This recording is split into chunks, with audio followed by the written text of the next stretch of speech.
ఓం నమ శివాయ. ఓం శ్రీ విశ్వావాసునామ సంవత్సరం. అందరికీ శుభాకాంక్షలు.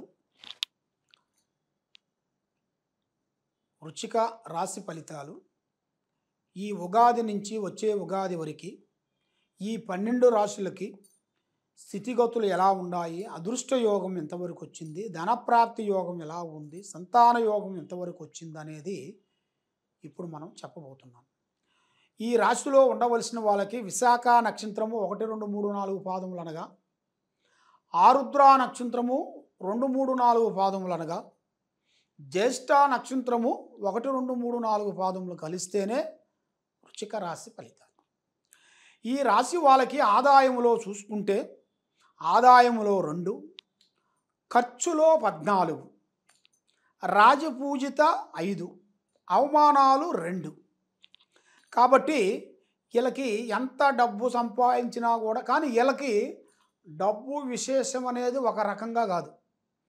కొన్ని విదేశాల నుంచి, కొన్ని కంపెనీల నుంచి, కొన్ని అన్నదమ్ముల నుంచి, కొన్ని స్నేహితుల నుంచి, ఇలాగ 4 విధానాలుగా వీళ్ళకి కలిసి వస్తుంటుంది ధనం. కానీ ఆ ధనం వచ్చినా కూడా వాళ్ళకి నిలబడదు. ఎందువల్ల నిలబడదంటే పెద్ద పెద్ద సమస్యలు ఎదురవుతారు వీళ్ళకి. కొన్ని ప్రాణగండాలు కొన్ని ఎదురవుతాయి.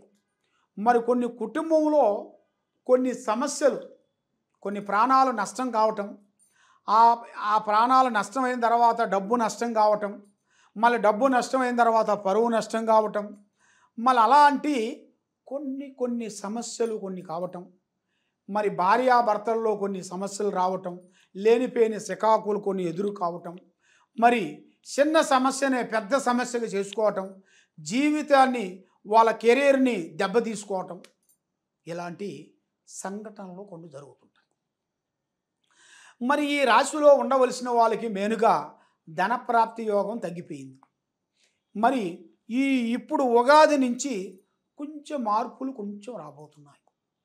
కొత్త అంటే పోయిన సంవత్సరంలో చాలా ఇబ్బందులు పడ్డారు, చాలా కష్టాలు పడ్డారు, చాలా వేదనలు పడ్డారు, చాలా నిష్ఠూరం అయ్యారు, ప్రజలలో ఇబ్బంది కలిగింది, నమ్మిన వాళ్ళు మోసం చేశారు, మనకి ఎవరు ముఖ్యమైన అన్న వాళ్ళు కూడా మిమ్మల్ని ఎన్నుపోటు పరిచారు. మీ పక్కనే ఉంటూ, మీ మాట ఎనుకుంటూ, మీతో కలిసి మెలిసి తిరిగి మీ గురించే ఇబ్బంది పెట్టి మీకు ఎన్నుపోటు పొడిచి మనశ్శాంతి లేకుండా చేశారు.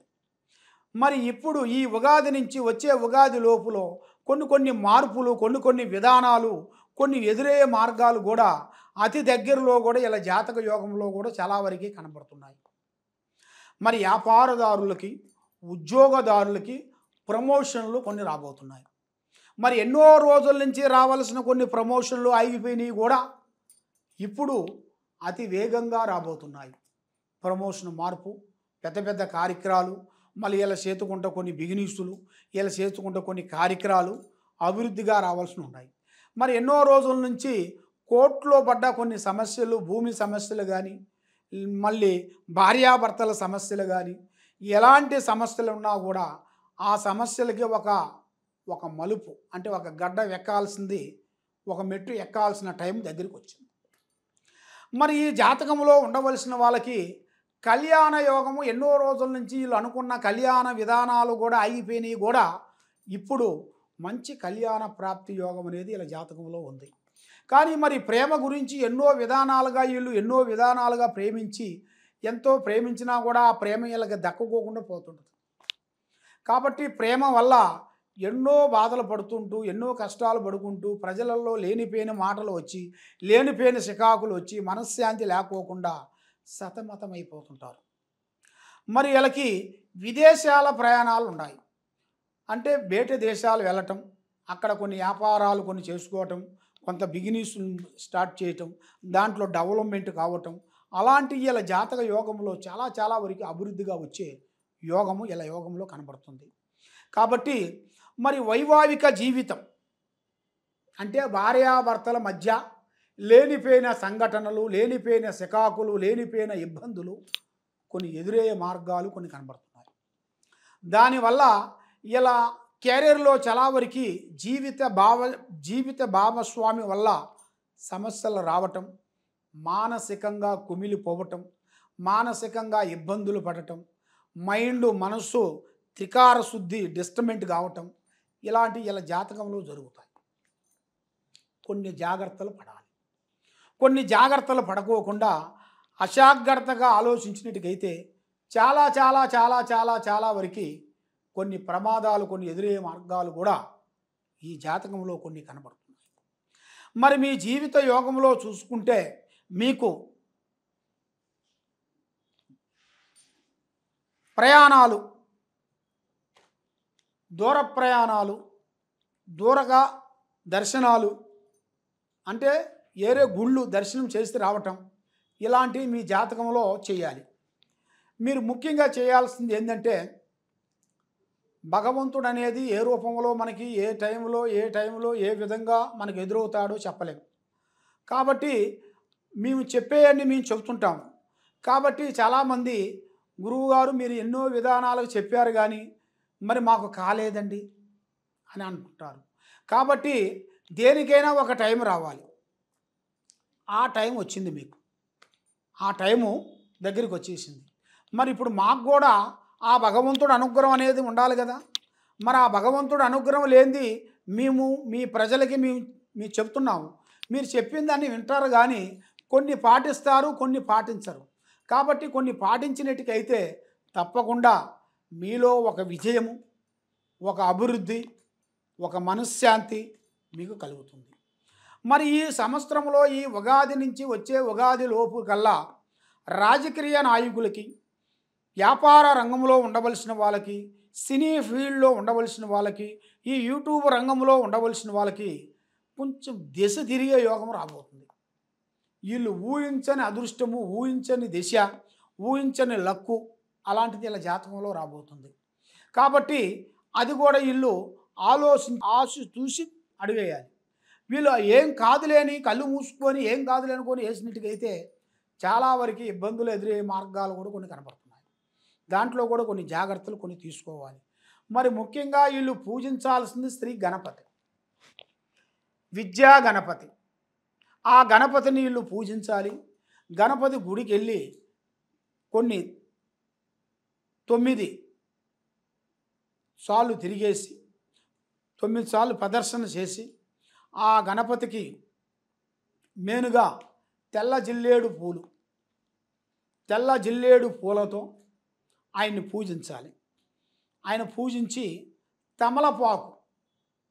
తమలపాకుతోని దాని తర్వాత మనకి మేనుగా వీణా నరం లేని ఆకు అంటారు. వీణా నరం అంటే ఒక ఆకుకి వీణా నరం అనేది ఉండదు. అలాంటి ఆకు మీరు తెచ్చుకొని ఆ ఆకుతోని ఆ గణపతిని పూజించాలి. ఆ గణపతిని మీరు పూజించినట్టుగైతే మీకు అన్ని విధానాలుగా జయప్రదం అనేది అవుతుంది.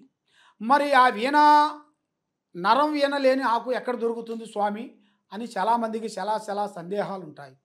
ఆ వీణ నరం లేని ఆకు గుర్రం టెంక ఆకు అంటారు. ఆ గుర్రం టెంక ఆకు మనకి ఎక్కడ ఉంటుందంటే ఒక నీళ్ళ మీదే పెరుగుతుంది, ఒక నీళ్ళలోనే ఉంటుంది. బేట పెరగదు, బేట ఉండదు, అది నీళ్ళల్లోనే ఉంటుంది, నీళ్ళల్లోనే పెరిగిద్ది.